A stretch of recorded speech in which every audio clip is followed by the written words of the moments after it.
کہ مال دولت وغیرہ میں ایک دوسرے سے آگے بڑھنے کا جو جذبہ ہے اور پھر اس کو جو عملی شکل دے رہے ہو، اس نے تم کو غافل بنا رکھا ہے۔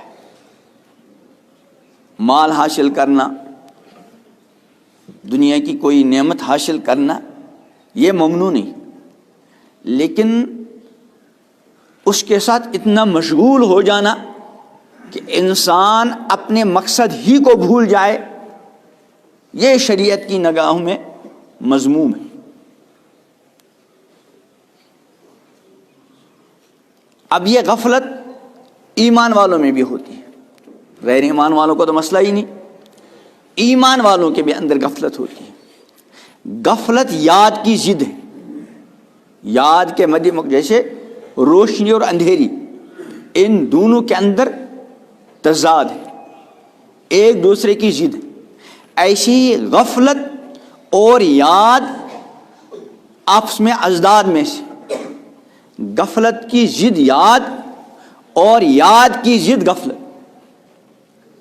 اسی لیے جس کے اندر یاد ہو اس کو غفلت نہیں، اور جو غافل ہو وہ یاد سے محروم۔ اب کس چیز سے مال دولت کی کثرت اور اس ایک دوسرے سے آگے بڑھنے کے جذبے کو تم نے غافل بنا رکھا؟ اللہ پاک نے اس کو یہاں بیان نہیں کیا، مطلق رکھا۔ مثلا اللہ تعالیٰ سے تم کو غافل کر رکھا ہے، اب ذہن میں بھی نہیں کہ بھئی میں کوئی خود مختار تو نہیں ہوں۔ یہاں کوئی چند ہزار کا ملازم ہو، کسی ادارے کا، کسی مخصوص آدمی کا، چند ہزار کا، تو وہ بھی اپنے آپ کو مختار نہیں سمجھتا، وہ بھی سمجھتا ہے کہ میں فلاں کا ملازم ہوں، اس لیے مجھے اپنی ذمہ داری کو یاد رکھنا چاہیے اور رکھتا ہے۔ تو جب کسی چند ہزار کے ملازم کو غفلت زیب نہیں دیتی اور نہ وہ غفلت کو اختیار کرتا ہے، سمجھتا ہے کہ اگر میں نے غفلت اختیار کی تو کہیں ان چند ہزار سے کیا ہو جاؤں، محروم۔ حالانکہ یہاں مسئلہ یہ ہے کہ زیادہ سے زیادہ وہ نکال دے گا، نکالنے کے بعد اس کے پاس بہت سارے اور راستے ہوں گے۔ ٹھیک ہے، اتنا نہیں کما سکے گا، اس کا کم ہی، اس سے کم ہی صحیح، لیکن بہرحال اس کے لیے سارے راستے بند نہیں۔ لیکن اس کے باوجود وہ اپنے کو مختار نہیں سمجھتا، بلکہ اس کی رعایت کرتا ہے کہ میں فلاں کا کیا ہوں، ملازم۔ تو جب چند ہزار کے ملازم کو اس بات کا احساس ہوتا ہے کہ میں آزاد نہیں ہوں، مختار نہیں ہوں، بلکہ اس کو یاد رہتا ہے اپنا ملازم ہونا، اپنی ذمہ داری، تو انسان اللہ سے غافل رہے،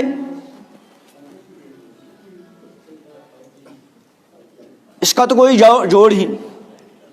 اس لیے کسی بڑے سے بڑے ادارے، بڑی سے بڑی حکومت، بڑی سی بڑی کسی کمپنی سے انسان الگ کر لیا جائے تو کوئی نہ کوئی راستہ اس کو ملے گا، لیکن اللہ کو چھوڑ کر جائے گا کہاں؟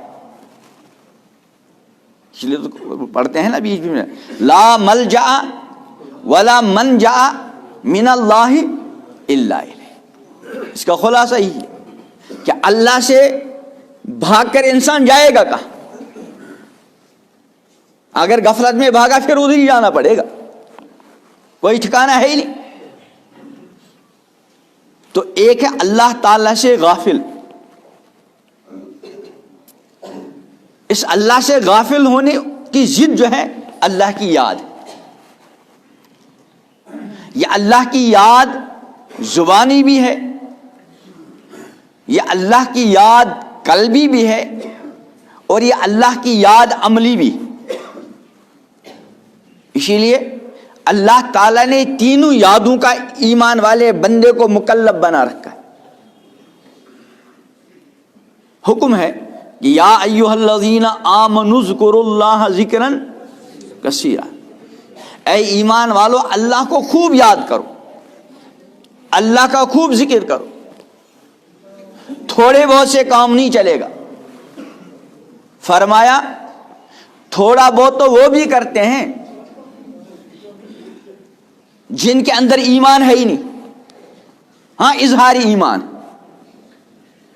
منافقین جو ہے ان کے اندر ایمان نہیں لیکن اظہاری ایمان ہے، ایمان کو ظاہر کرتے ہیں اور اپنے اس اظہاری ایمان کی رعایت کر کے تھوڑا بہت وہ بھی اللہ کو یاد کرتے ہیں۔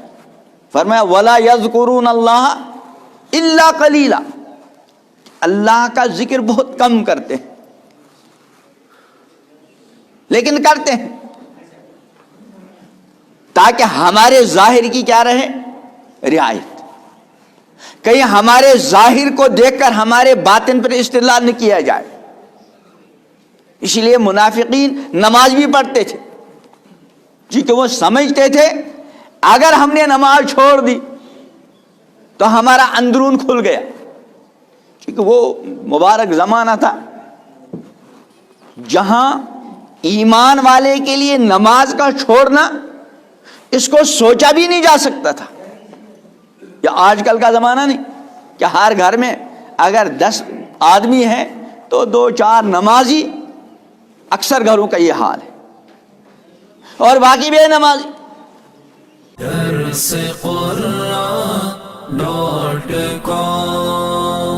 www.darsequran.com